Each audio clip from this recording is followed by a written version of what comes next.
tiempo por acá por estos lares. Feliz sábado para todos mis hermanos. Espero que el Señor... ¡Feliz sábado!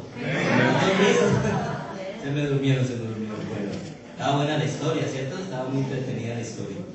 Tengo muchas cosas que decirles. Es que ya hace ratico que no vengo por acá y entonces se me acumulan.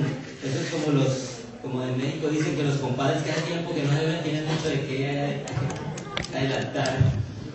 Quiero decirles que es algo interesante como cada vez que yo voy a predicar siempre hay algo como que es dirigido por Dios, ¿no? ¿Por qué lo digo? Bueno, porque el tema que yo estaba pensando y estaba pidiéndole a Dios que colocara en mi corazón, hace unos meses atrás estuve revisando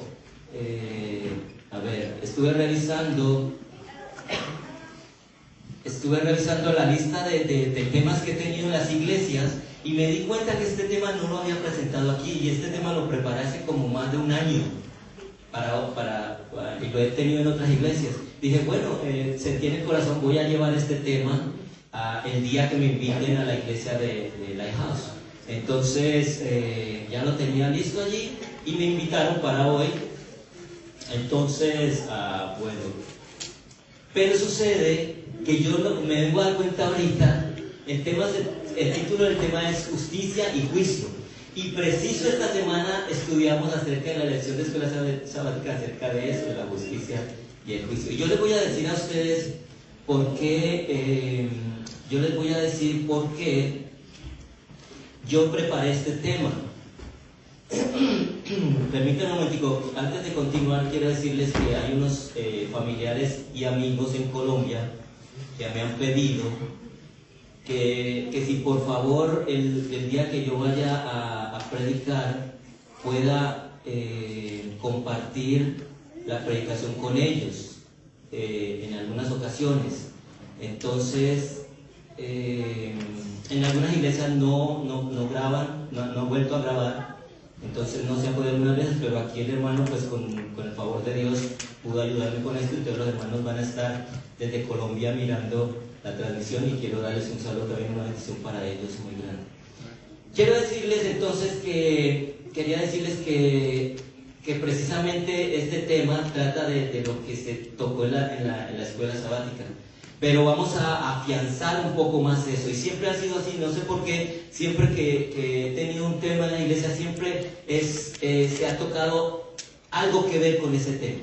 Hoy vamos a tocar justicia y juicio, que tiene que ver, les decía que lo preparé precisamente porque ustedes saben, yo les dije a ustedes que últimamente he tenido que estar preparando temas acerca de doctrinas que se quieren, doctrinas falsas que se quieren introducir en la iglesia y he sentido la necesidad de aclarar el por qué esas doctrinas no son correctas y cómo se hace por medio de las escrituras. Este tema tiene que ver con eso. Yo no sé si ustedes han escuchado hablar del universalismo. ¿Algunos de ustedes saben qué es el universalismo? Muy pocos, creo. El universalismo es una doctrina que no es nueva, es muy vieja, de cientos de años atrás, que dice y enseña que siendo Dios amor, Dios es amor, porque Dios no es que expresa amor, no, Él es amor. Y ellos preguntan, y enseñan que siendo Dios amor, ¿por qué va a castigar a sus hijos? ¿Por qué va a traer juicio? Y entonces ellos dicen que al final la Biblia toman algunos pasajes bíblicos aparte y enseñan que al final Dios va a perdonar a toda la humanidad. Y no solamente va a perdonar a la humanidad, dicen ellos, sino que además dicen que va a perdonar a Satanás y a sus ángeles. Cuando la Biblia es muy clara cuando dice que ya fueron condenados, los espíritus de demonios fueron condenados, los ángeles malos. Entonces, nosotros vamos a aclarar que eso no es cierto, que la Biblia no enseña eso así. Lo difícil sí es entender cómo es que Dios, siendo amor, siendo misericordioso, que lo sabemos y lo vamos a ver en las escrituras, cómo es posible que vaya a poder hacer eso de castigar y de traer juicio.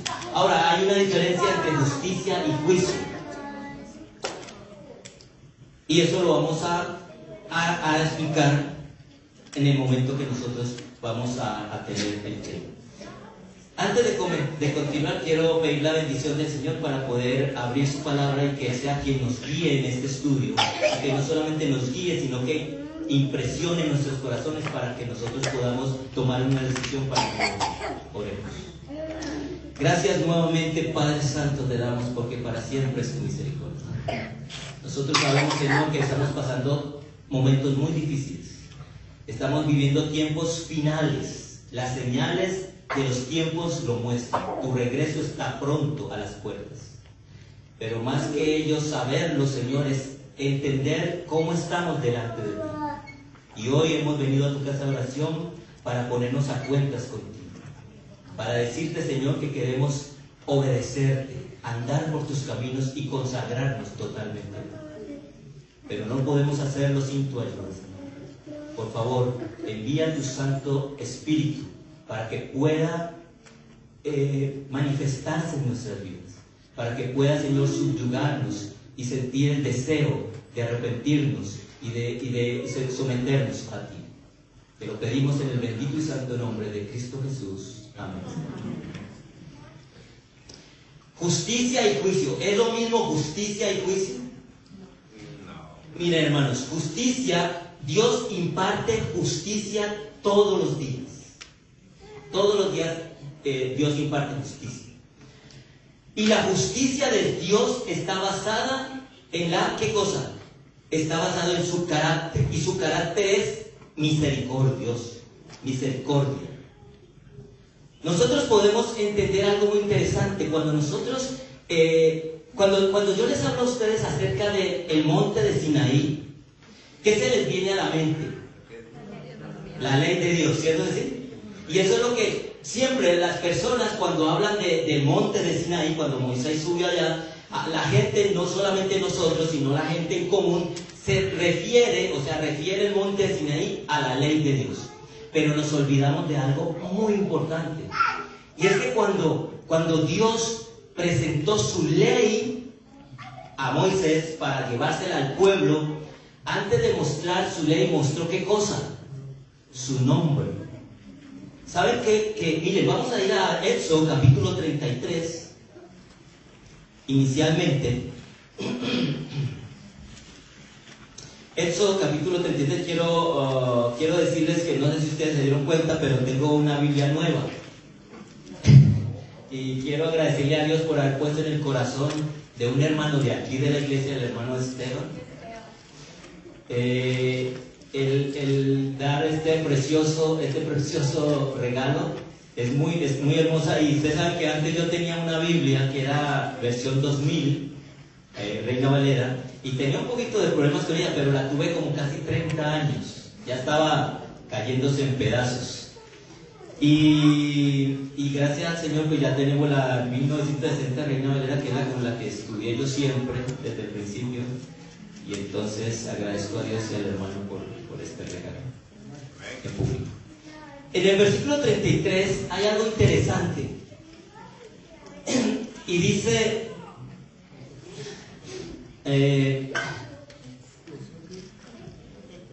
escuchen el versículo 17. Y Jehová dijo a Moisés: también haré esto que has dicho, por cuanto has hallado gracia a mis ojos y te he conocido por tu nombre. O sea, Moisés le pidió a Dios que le mostrara su gloria, ¿cierto que sí? ¿Por qué le pidió eso? Porque Dios dijo que Moisés le había caído en gracia a Dios, que era su hijo, que estaba cercano a él. Entonces Moisés aprovechó y dijo: bueno, está bien, pero yo quisiera que tú me muestres tu gloria. Y mire lo que dice el 18, dice: entonces dijo Jehová: te ruego me muestres. Bueno, Moisés le dice: te ruego me muestres tu gloria. Y le respondió: yo haré pasar todo mi bien delante de tu rostro. ¿Y qué cosa? Proclamaré ¿qué cosa? El nombre de Jehová delante de ti, y tendré misericordia del que tendré misericordia, y seré clemente para con quien el que seré clemente. Ahora escuchen bien, ¿qué es lo que iba a pasar por delante de Moisés? Su nombre. Te declararon ¿mi qué? Mi nombre. Ahora escuchen, vamos a ir al versículo 34, que es el momento donde Dios se le presenta al Éxodo 34. 6 y 7, donde Dios se le presenta a Moisés. Escuchen lo que dice allí. Oigan bien. Éxodo 6, 34, 6 y 7. Dice así: y pasando Jehová por delante de él, proclamó: Jehová, Jehová, fuerte, misericordioso y piadoso, tardo para la ira y grande en misericordia y verdad, que guarda misericordia a millares, que perdona la iniquidad, la rebelión y el pecado, y que de ningún modo tendrá por inocente al malvado, que visita la iniquidad de los padres sobre los hijos y sobre los hijos de los hijos hasta la tercera y cuarta generación. ¿Qué fue lo que vio Moisés? Miren, hermanos, para poder Moisés haber expresado lo que expresó, tuvo que haber visto algo demasiadamente inmenso, poderoso. Es tanto que, porque miren, hermanos, el pueblo de Israel se rebeló contra Dios, fue irrespetuoso contra Dios, le dio la espalda a Dios, hizo un ídolo, lo reemplazó por un ídolo. Y cuando Moisés ve la gloria de Dios, su nombre, se da cuenta que realmente Dios era estas tres cualidades. ¿Cuáles tres cualidades? Tardo para la ira, grande en misericordia, ¿y en qué cosa? Y en verdad. ¿Por qué? Porque no destruyó al pueblo, a pesar de toda la rebeldía que el pueblo había presentado. O sea que ahí demostraba su grande misericordia. Entonces nosotros podemos entender claramente que es cierto cuando los hermanos que enseñan el universalismo dicen que Dios es amor. Y para estas personas es imposible, y muchas veces posiblemente para muchos de nosotros, es imposible entender en nuestra mente que Dios, siendo tan misericordioso y tan piadoso, llegue al punto de tener que tener un juicio o hacer un juicio contra las personas. Pero miren, nosotros estudiamos precisamente esto esta semana, porque dentro de la justicia, le estamos diciendo, la justicia es lo que imparte Dios diariamente. Dios imparte justicia, pero juicio lo va a hacer una sola vez, al final. Y miren, hermanos, que yo les digo una cosa, les estoy diciendo, la justicia está basada en ¿qué cosa dijimos? En la misericordia, ¿cierto? Pero el juicio, dice Apocalipsis capítulo 14, que no tendrá ni un ápice de misericordia mezclado. O sea que no habrá misericordia en el tiempo del juicio. Yo quiero leerles algo acerca de lo que dijo, de lo que dice Éxodo 34 en adelante. 34, lo que acabamos de hablar de las cualidades de Dios, que tenía especial importancia en esta ocasión cuando se había perdido el favor divino, y a no ser por su misericordia, ese favor no hubiera sido extendido de nuevo al pueblo. Hay 6 diferentes formas en las cuales el Señor manifiesta su amor hacia su pueblo, y es misericordioso y piadoso, tardo para la ira y grande misericordia y verdad, que guarda misericordia a millares, que perdona la iniquidad, la rebelión y el pecado. Y el pecado es razón. Sería difícil imaginar una declaración más completa de su estima y amor por los pecadores. Cuando el Señor se le reveló a Moisés en la zarza ardiente, declaró ser el yo soy, o sea, el que existe por sí mismo, lo que hace resaltar la gran diferencia existente entre Él y todos los otros dioses. Claro, porque Dios existe, ¿por qué? Por Él mismo. Él existe porque Él es desde el principio, y Él es el principio y es el final. Pero los dioses que se han inventado los hombres tienen un inicio. Los crearon ellos y los hacen llamar dioses. Pero son los dioses falsos. ¿Dónde podemos nosotros leer del amor y la misericordia de Dios? Salmos 36. Vamos a ir a Salmos capítulo 36. Escuchen bien. Salmos capítulo 36. Yo quiero, o sea, como siempre, ¿no? Como normalmente hemos hecho, si usted lo encuentra rápido y lo tiene ahí, me puede ayudar a leerlo, con mucho gusto lo puede hacer. Aquí tenemos, vamos a leer una parte de lo que dice el 36. Miren lo que dice el Salmo 36 acerca de esto.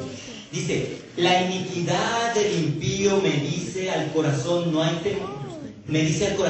temor de Dios delante de sus ojos. Se lisonjea por tanto en sus propios ojos, de que su iniquidad no será hallada y aborrecida. Las palabras de su boca son iniquidad y fraude. Ha dejado de ser cuerdo y hacer el bien. Medita maldad sobre su cama. Está en su camino no bueno, el mal no aborrece. Esta es la descripción de las personas inicuas, las personas impías. Siempre están pensando cómo hacer mal. Mejor dicho, se acuestan pensando cómo le hacen daño a alguien y en la madrugada se levantan, corren a hacerlo. Bueno, no estoy hablando de una persona en particular de hoy en día, ¿no? Porque ahorita en día ya sabemos que hay una persona que quisiera eso. Parece como que se acuesta pensando, mañana voy a firmar una cosa así para acabar con toda esta gente, y en la mañana se levanta y ¡pum! Firma un papel.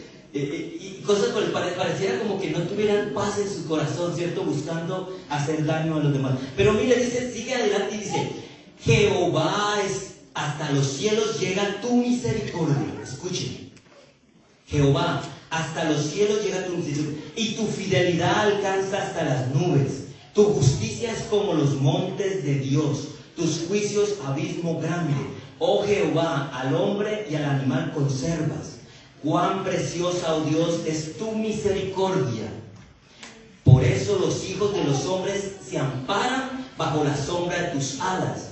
Serán completamente saciados de la grosura de tu casa, y tú los abrevarás del torrente de tus delicias. Porque contigo está el manantial de la vida. En tu luz veremos la luz. Extiende tu misericordia a los que te conocen, y tu justicia a los rectos de corazón. Dice: no venga pie de soberbia contra mí, y mano de impíos no me mueva. Allí cayeron los hacedores de iniquidad, fueron derribados y no podrán levantarse. Miren lo hermoso que describe aquí el salmista, la misericordia y la bondad de Dios. Entonces es cierto que Dios es completamente misericordioso, y que entonces Él no desea que nadie muera. Él no desea ejecutar un castigo. Él no desea hacer juicio. Pero entonces, ¿por qué tiene que hacerlo? ¿Por qué? Lo que habíamos estudiado esta semana. Porque la justicia no es justicia sin haber un juicio.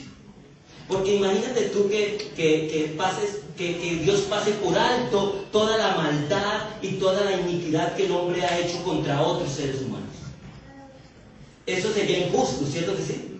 Mire que muchas veces uno escucha a los ateos, por ejemplo. Yo he hablado mucho con las personas que no creen en Dios. Y dicen, y lógicamente utilizan la palabra de Dios porque son los que más leen ahí la Biblia. También hay muchos que leen mucha Biblia, pero para justificar lo que ellos no creen.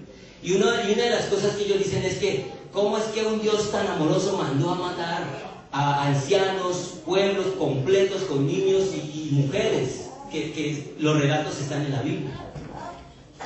Y entonces yo hablaba con uno de ellos y cuando él me hacía esa pregunta, yo le decía: bueno, pues antes de responderte, quiero preguntarte algo. Si un violador y un ladrón entra a tu casa y toma a tu hija y le hace lo que sea, y se la lleva y se la roba y le hace lo que quiera y la mata, y después lo agarran y lo ponen delante de ti y te preguntan: ¿qué quieres que hagas con este hombre? ¿Tú qué le vas a decir? ¿Lo perdonas? ¿Lo vas a perdonar?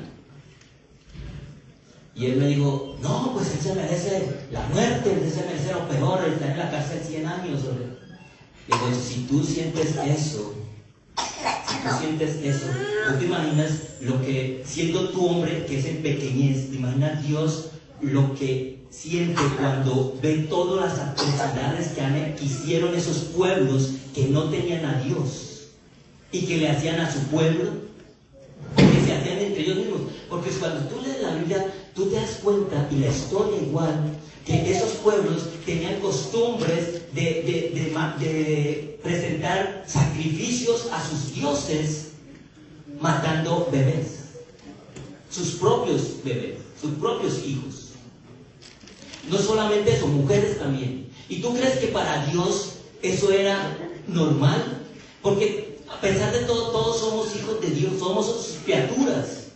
Y Él sufre por todo lo que los impíos y los humanos hacen mal. Hacen mal para otras personas. Y entonces cuando Él se vio en esa situación, se quedó callado y dijo que ese hombre debía morir. Es lo mismo que le sucedió, ¿se acuerdan a David?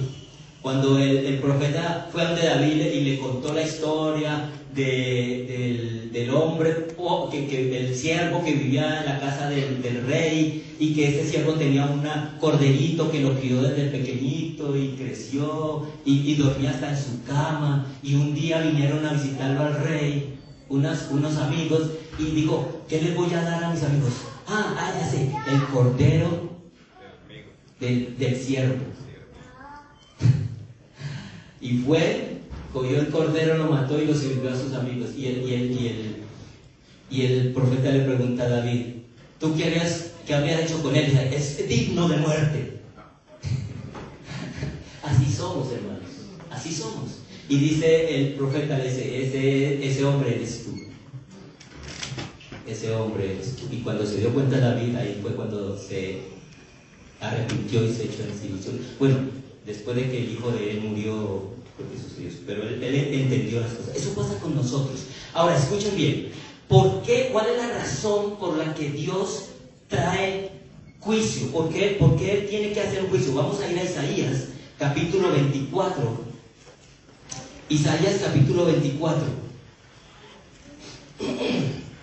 Versículo 3 y 4. Vamos a ir adelantando porque se nos va...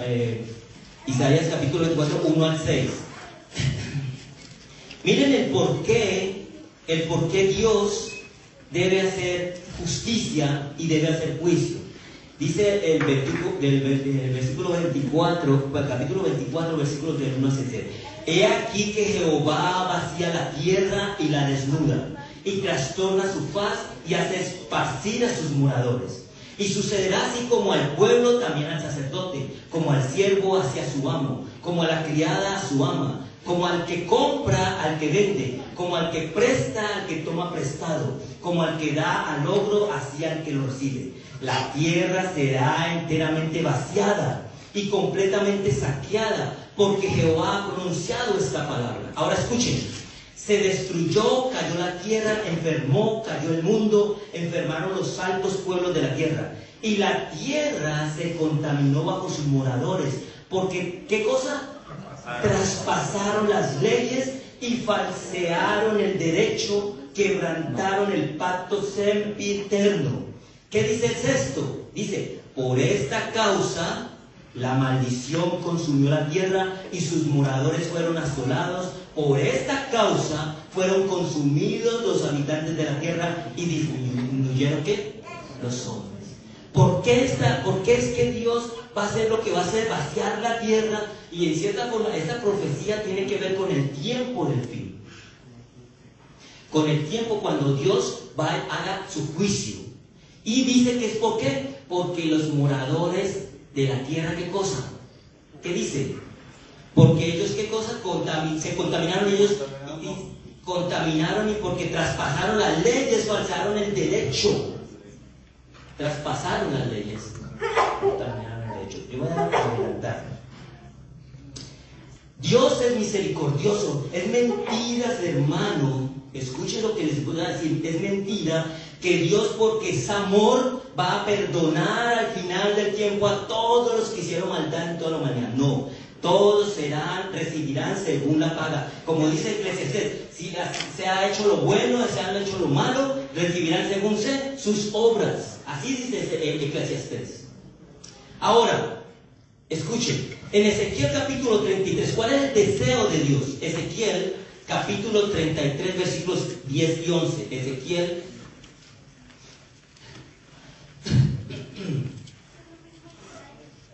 Ezequiel capítulo 33, 10 y 11. Escuchen lo que dice aquí, hermano. Yo sé que ustedes conocen este texto, más de uno de ustedes. Dice así: tú pues, Ezequiel 33, 10 y 11. Tú pues, hijo de hombre, di a la casa de Israel, vosotros habéis hablado así diciendo, nuestras rebeliones y nuestros pecados están sobre nosotros, y a causa de ellos somos consumidos. ¿Cómo pues viviremos? Diles, vivo yo, dice Jehová el Señor, que ¿qué cosa? No quiero la muerte del impío, sino que se vuelva ¿qué cosa? El impío de su camino y que viva. Volveos de vuestros malos caminos. ¿Por qué moriréis, oh casa de Israel? ¿Cuál es el deseo de Dios? ¿Cuál es el deseo de Dios? Vuelvan a los caminos. Darnos ¿qué? Vida. Él quiere que vivamos. Hermanos, yo se lo he dicho varias veces antes. Le he dicho, cuando Dios creó al hombre, Él sopló aliento de vida. Ese aliento, ese soplo es parte de Dios, es una parte de Dios. Nos dio vida porque Él es vida. Nosotros tenemos esa parte de Dios. Y dentro de esa parte de Dios hay muchas cosas que nosotros, como seres humanos, no comprendemos, pero que nos inclinamos a. Y una de las cosas que es adoración. Nosotros fuimos creados para adorar al Creador, porque nos creó. Y otra cosa es vivir. Por eso nosotros como seres humanos siempre buscamos sobrevivir. Porque si no fuera así, entonces estuviéramos muertos hace rato por todas las cosas que nos pasan. Pero ¿por qué no morimos por nosotros mismos? Porque nosotros tenemos algo en nuestro corazón que es el deseo de vivir. Ahora, Dios quiere que vivamos, pero no que vivamos aquí en la tierra solamente, sino que vivamos para siempre, eternamente. Y por eso Él envió a su Hijo. Porque por medio del Hijo venció ¿qué cosa? La muerte. Por eso dice, Jesús dijo, el que cree en mí, aunque esté muerto, ¿qué? Vivirá. El que esté muerto, el que esté vivo, el que esté muerto, el que cree en mí, el que esté muerto, vivirá. ¿Por qué? Porque Dios prometió darnos vida y vida en abundancia.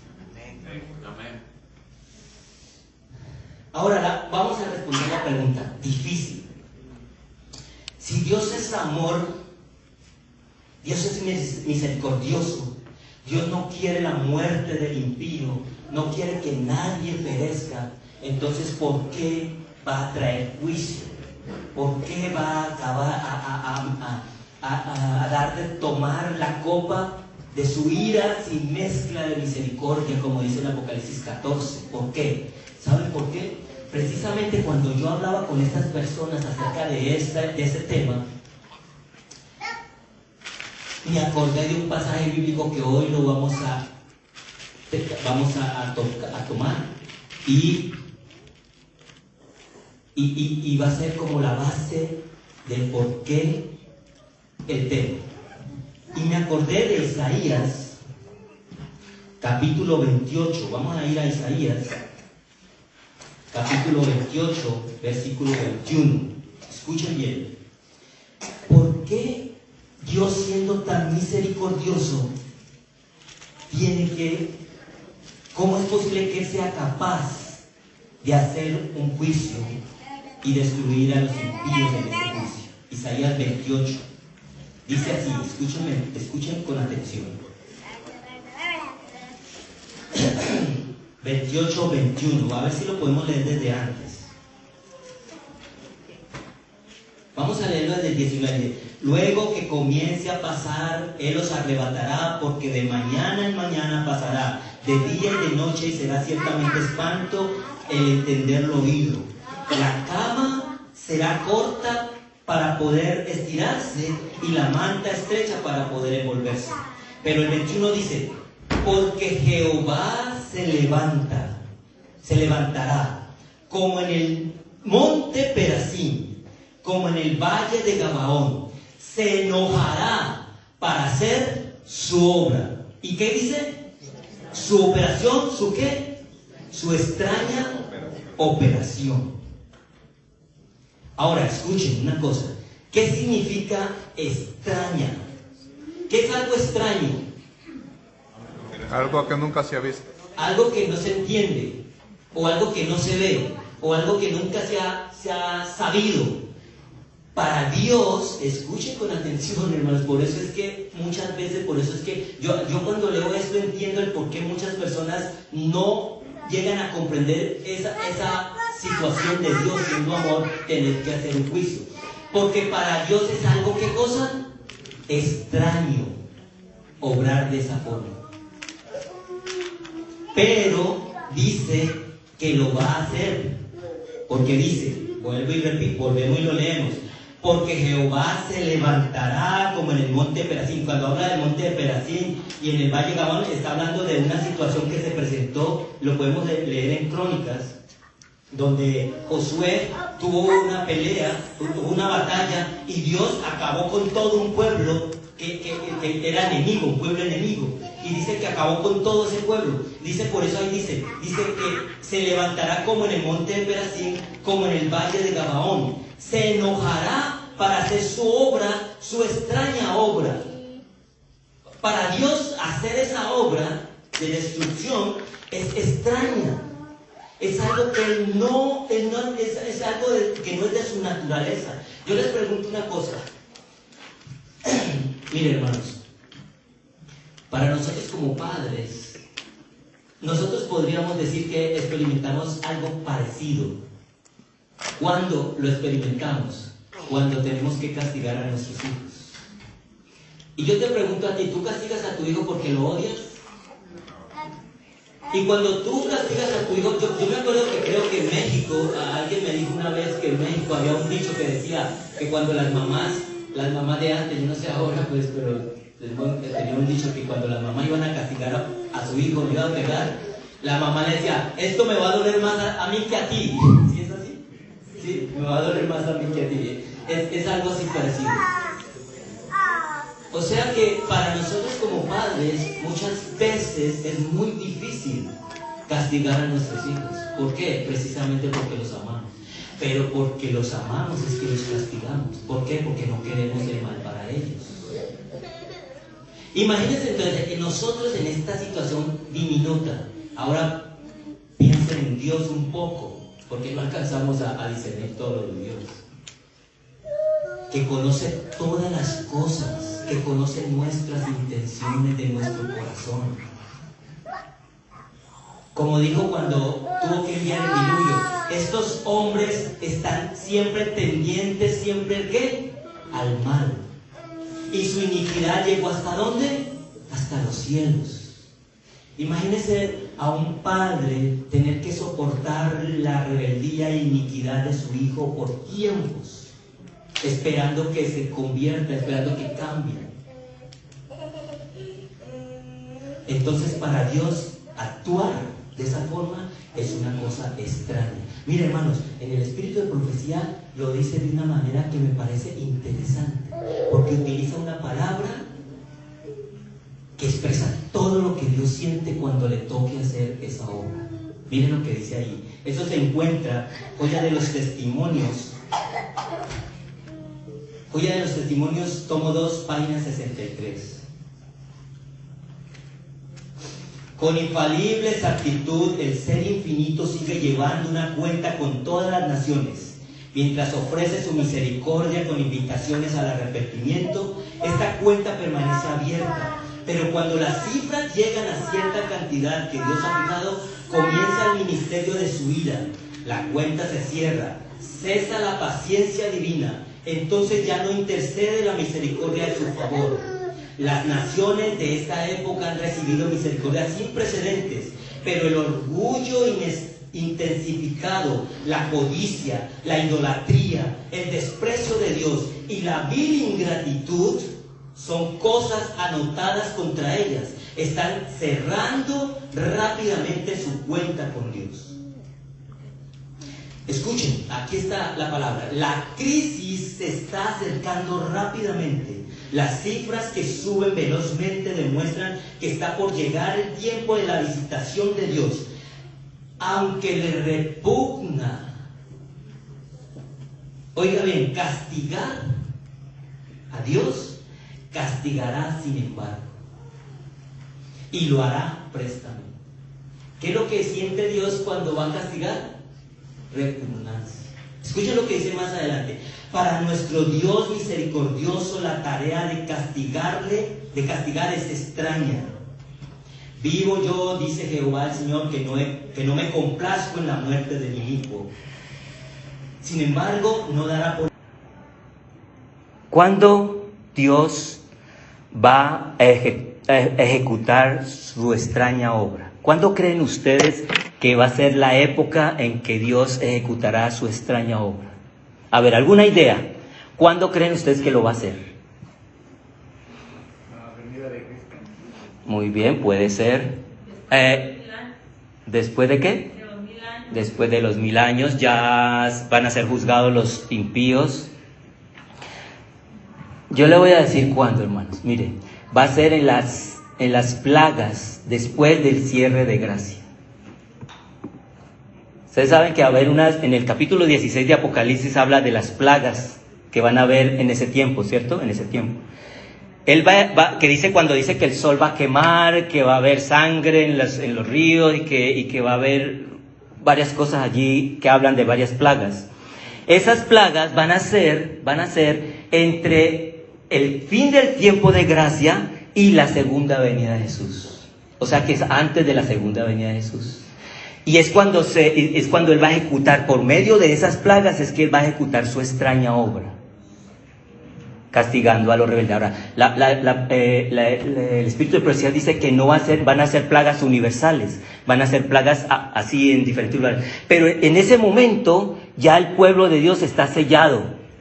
Y el pueblo de Dios va a ser protegido por la persecución que va a haber, que es la gran tribulación, va a ser protegido por Dios, y además de ello no va a ser alcanzado por ninguna de estas plagas. ¿Está bien? ¿Queda claro? Escuchen lo que dice aquí en el Espíritu de Profecía acerca de eso. Dice así, en la Review General de 1886 dice: luego se decreta una ley contra el día de reposo de la creación de Dios, y entonces será que Dios hará su obra extraña. ¿Sí ven? O sea que es después de la declaración de la ley dominical. Dice, su extraña operación en la tierra. Dios ha tolerado por largo tiempo la perversidad de la raza humana, ha tratado de ganárselos, pero llegará el tiempo cuando llenarán la copa de su iniquidad, y entonces Dios actuará. Este tiempo casi ha llegado. Dios lleva un registro de las naciones, y los cálculos han aumentado contra ellos en los libros del cielo. Y cuando se decrete una ley de que la transgresión del primer día de la semana será castigada, entonces su copa estará llena. ¿Sí escucharon? O sea que tiene que ver con eso. Muy bien. Ahora, ¿quiénes creen ustedes que se van a librar de esto?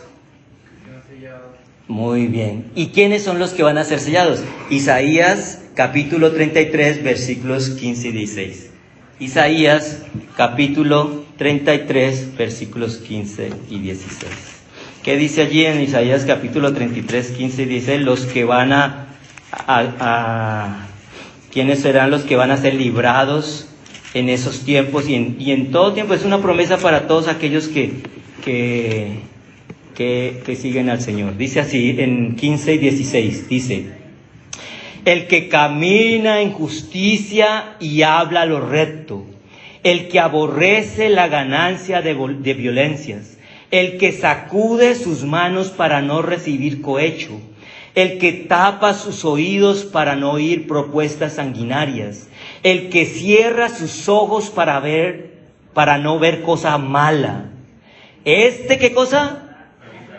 Habitará en las alturas, fortaleza de roca será su lugar de refugio. Se le dará su pan y sus aguas serán ¿qué? Seguras. Hermanos, este texto se está refiriendo a esa época. A la época cuando vamos a pasar la gran tribulación. Dice que su pan estará seguro. El Espíritu de Profecía dice que Dios enviará a los ángeles para alimentar a sus siervos que estarán en las montañas huyendo de la persecución por el poder papal. ¿Cuál es el consejo entonces para nosotros ahora, para hoy? ¿Cuál es el consejo que Dios nos da? Isaías 1:16. ¿Qué dice Isaías 1:16? Ya para que vamos terminando. Isaías capítulo 1, versículo 16. Dice así, escuchen.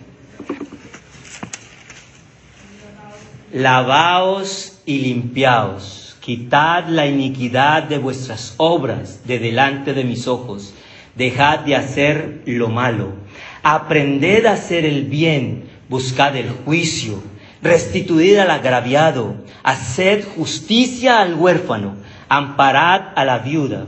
Venid luego, dice Jehová, y estemos a cuenta. Si vuestros pecados fueren como la grana, como la nieve serán emblanquecidos. Si fueren rojos como el carmesí, vendrán a ser como blanca lana. Si quisiereis y oyereis, comeréis el bien de la tierra. Si no quisiereis y fuereis rebeldes, seréis consumidos a espada. Porque, ¿qué cosa? La boca de Jehová lo habla. Hebreos 2:3. Hebreos capítulo 2, versículo 3. Hebreos capítulo 2, versículo 3. ¿Qué dice Hebreos 2:3? Dice así. ¿Cómo escaparemos nosotros si descuidamos una salvación tan grande? Vamos a leer desde el principio. Escuchen lo que dice aquí. Por tanto es necesario que, desde el versículo 1, por tanto es necesario que con más diligencia atendamos a las cosas que hemos oído, no sea que nos deslicemos. Porque si la palabra dicha por medio de los ángeles fue firme y toda transgresión y desobediencia recibió justa retribución, ¿cómo escaparemos nosotros si descuidamos una salvación tan grande? La cual, habiendo sido anunciada primeramente por el Señor, nos fue confirmada por los que oyeron, testificando Dios juntamente con ellos, con señales y prodigios y diversos milagros y repartimientos del Espíritu Santo según su voluntad.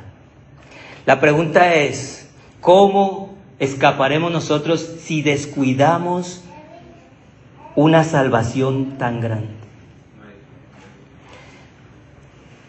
Eso dice también que la salvación se puede perder si nosotros nos descuidamos. Nosotros pudimos haber creído en un tiempo de las cosas de Dios y podemos estar militando en la iglesia, pero tenemos que estar midiendo si estamos creciendo en la gracia, si estamos creciendo en las cosas de Dios, si estamos afianzándonos en la fe de Jesucristo. Porque podemos deslizarnos, como dice aquí, nos podemos deslizar, tenemos que cuidar nuestra salvación. ¿Y cómo lo hacemos? Estando cerca de Dios. Segunda de Pedro, capítulo 3, versículos 10 y 12. Segunda de Pedro, capítulo 3, versículos 10 y 12. Pero el día del Señor vendrá como ladrón en la noche, en el cual los cielos pasarán con grande estruendo, y los elementos ardiendo serán deshechos, y la tierra y las obras que en ellas hay serán quemadas. Puesto que todas estas cosas han de ser deshechas, ¿cómo no debéis vosotros andar en santa y piadosa manera de vivir, esperando y apresurándoos para la venida del día de Dios, en el cual los cielos encandeciéndose serán deshechos, y los elementos siendo quemados se fundirán? ¿Pero qué dice? Pero nosotros esperamos, según sus promesas, cielos nuevos y tierra nueva, en los cuales, ¿qué cosa? Mora la justicia. Que nuestro deseo, hermano, en esta mañana, en nuestros corazones, sea el de estar, el de prepararnos, como Dios desea, para que vivamos y moremos en ese lugar. Y que podamos ser parte de ese pueblo, si es que vamos a hacerlo, de pasar por esa gran tribulación, por esa gran angustia, pero sabiendo que vamos a tener alrededor los ángeles que nos rodean y nos protegen de toda maldad. Hermanos, miren, yo sé que lo que estaba hablando esta mañana el hermano Adrián, hay mucha angustia y mucha ansiedad en estos días. Y muchos, escuchen bien lo que les voy a decir, Muchos pusieron sus esperanzas en muchas cosas materiales o físicas. Pero se han dado cuenta, hermanos, que en ninguna cosa hay seguridad. No hay nada en este mundo seguro que pueda uno decir podemos descansar. No lo hay, hermanos. Porque aún, ahí estaba diciendo el hermano Adrián, aún los que tienen su estatus como debe ser, están nerviosos. Mire, hermanos, yo he conocido hermanos de muchos años que tienen su ciudadanía desde que nacieron y tienen trabajos sencillos y humildes. Y muchos que no tienen, dicen, no, cuando yo ya tenga lo de buen, voy a tener un buen trabajo. Mentiras, hermanos. No pongas tu esperanza en cosas que se van a fundir, cosas fábulas, son puras fábulas. En el único, hermano, que podemos tener confianza y esperanza en toda nuestra vida ahora aquí en este momento y más allá es en Cristo Jesús. Es en el único que podemos poner nuestra confianza. No importa si no tienes documentos, no importa si no tienes un buen trabajo, no importa si no tienes una casa. Si tienes una casa, gloria a Dios. Si tienes un carro, bendición a Dios. Pero no es todo. No lo es todo, mis hermanos. Llega el momento en que lo vamos a tener que entender por nosotros mismos, como lo estamos entendiendo ahora. Y es cuando entonces Dios está dando la oportunidad para que volvamos nuestro rostro hacia Él, que tiene mucha misericordia para aceptarnos, limpiarnos y darnos salvación y vida eterna. Que Dios te bendiga esta mañana y que el Señor siga obrando en tu corazón. Que no deje de obrar ni de llamarte, que no deje de amonestarte, porque Él es, para Él tú eres una joya preciosa. Y Él quiere que tú estés con Él allá en el cielo. Que Dios te bendiga.